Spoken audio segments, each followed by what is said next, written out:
검은 선도 없고 멀쩡해 보여. 근데 이가 시려요, 씹으면 시큰시큰해요, 이런단 말이죠. 그러면 치아 사이에 충치가 있으니 저를 믿고 보기에는 충치가 없어 보이지만 한번 뚫어볼까요? 라고 해서 치료를 시작합니다.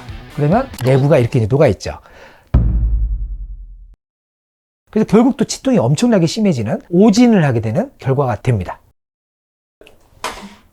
안녕하세요. 최인희 치과의 대표원장 최기수 원장입니다. 안녕하세요, 원장님. 네, 안녕하세요. 치과 의사들은 어떤 기준에 의해서 이거는 치료할지, 뭐 이거는 레진할지, 이건 일리할지 이런 거 정하는 거예요? 치과 의사들마다 다 다른 것 같아요. 왜냐하면 진료를 진입하는 그런 기준이 보존적으로 하느냐, 좀 더 공격적으로 하느냐에 따라서 치료 방법들이 달라지거든요. 원장님은 어떤 의사세요? 저야 보존적인 치료를 지향하죠. 그래서 웬만하면 손 안 대는 게 좋아 라고 생각하기 때문에 환자분이 증상도 없고 보기에도 어떤 충치가 그렇게 깊지 않다 그러면 그냥 아예 치료하지 말자, 양치질 잘하시고 더 썩지 않도록 노력하세요, 보통 이런 식입니다. 근데 이거를 저희가 잘 모르니까 사진을 좀 보면서 설명해 주시는 게 어떨까요? 네, 한번 증례를 보여드리죠. 근데 이것은 이제 저만의 기준이라는 거, 좀 보존적인 기준에서 접근하는 거라는 걸 꼭 기억을 해주시고, 첫 번째 사진 한번 볼까요?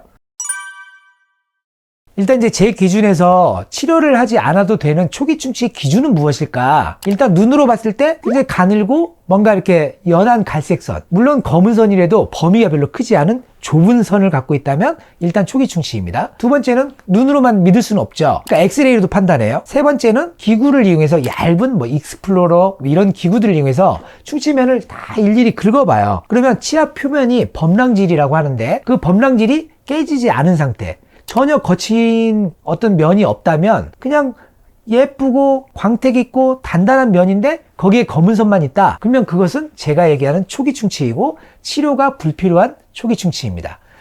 이 치아나 이 치아들은 비록 검은 선이 보이지만 초기 충치이기 때문에 손을 대지 않고 100살 할머니 될 때까지 양치질만 잘해도 그냥 같이 친구처럼 지내는 거예요. 근데 이분이 치료를 했어요. 왜? 유심히 보시면 16번 치아에 약간 검은 선이 아니라 회색빛이 돌아요. 그거는 이와 이 사이에 인전면 충치가 생겼기 때문에 그렇습니다. 제가 확실하게 접근하는, 꼭 치료해야 돼 라고 접근하는 분야가 인전면 충치예요. 왜냐하면 그 인전면 충치는 눈으로도 보이지 않거든요. 오로지 엑스레이에서만 볼 수 있고 또는 환자분의 증상으로만 판별할 수 있기 때문에 방치해두면 신경치료로 넘어가는 경우가 정말 많습니다. 이분의 그 회색 라인 부위를 살짝 제거해 보니까 바닥이 우리가 한국말로 얘기했을 때 녹았다, 사갔다라고 표현하는 거죠. 그래서 딱딱한 치아가 아니라 물렁물렁 치즈처럼 녹아있는 부위들입니다. 그렇기 때문에 충치가 중간 이상 진행된 거고, 까딱 잘못하면 신경치료를 할 수도 있을 정도의 보더라인에 들어가 있다고 보면 돼요. 다행히 이제 이분은 이렇게 떼우는 치료, 인레이나 레진 등으로 잘 떼워서 건강하게 잘 쓸 수가 있습니다. 말이 나온 김에 인전면 충치에 대해서 두 가지 타입을 한번 또 보여드릴게요. 4번 치아, 5번 치아, 그러니까 작은 어금니 사이에 인전면 충치가 있다는 것을 엑스레이로 판독한 결과입니다. 이 사이가 검은 공간들이 보이죠. 만약에 눈으로 봤을 때는 검은 선도 없고 멀쩡해 보여. 근데 이가 시려요, 씹으면 시큰시큰해요, 이런단 말이죠. 그러면 치아 사이에 충치가 있으니 저를 믿고 보기에는 충치가 없어 보이지만 한번 뚫어볼까요? 라고 해서 치료를 시작합니다. 그러면 내부가 이렇게 녹아있죠. 다행히 이 경우도 신경치료를 할까 말까 하지만 결국은 충치를 깨끗이 제거하고 시리지 않도록 약도 발라주고 해서 이렇게 떼우는 치료를 하는 보존적인 치료로 갈 수 있는 아주 해피한 케이스죠. 그런데 좀 더 심한 케이스는 어떻게 될까? 이분도 똑같이 치아 사이가 검은 공간이 있어요. 엑스레이 정말 잘 봐야 보입니다. 그런데 이분도 역시 시큰거려요. 씹으면 뭔가 씹을 때 시큰거리고 찬물 먹으면 너무 시려요, 이런단 말이죠. 그래서 치아를 봅니다. 역시 검은 선은 없어요. 근데 왠지 어둡게 비쳐 보이는 공간이 보이죠. 이것은 치아 사이 인전면 충치가 생겨서 치아 가운데 쪽으로 충치가 번져나가기 때문에 그 속에 있는 검은 충치가 밖으로 투과돼 보여서 어두운 그늘처럼 보이는 겁니다. 이 충치는 이제 너무 많이 삭아가지고 신경하고 이제 완전히 컨택이 된 거예요. 닿아버린 거죠. 그럼 이런 경우에 신경이 닿았으면 어때? 그냥 좀 이렇게 떼워주면 안 돼?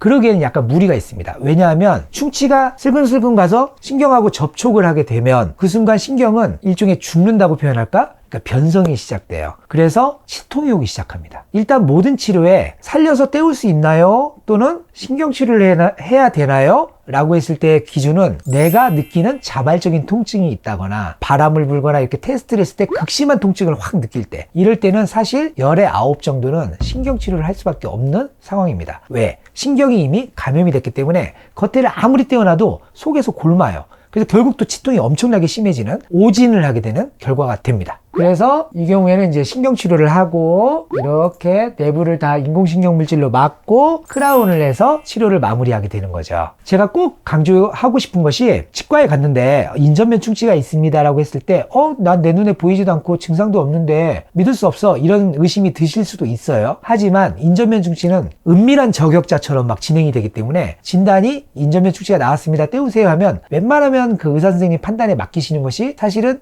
장기적으로 봤을 때는 좋은 결과를 얻을 수 있습니다. 그럼 지금까지 그럼 어쨌든 뭐 레진이건 일레이건 크라운이건 얘는 아직 치아를 살린 거잖아요. 그렇죠. 근데 지금 말씀하시는 거 들어보면 엔간하면은 신경치료하고 크라운 하면 될 것 같은데 어느 정도로 해야 뽑고 임플란트를 하는 거예요?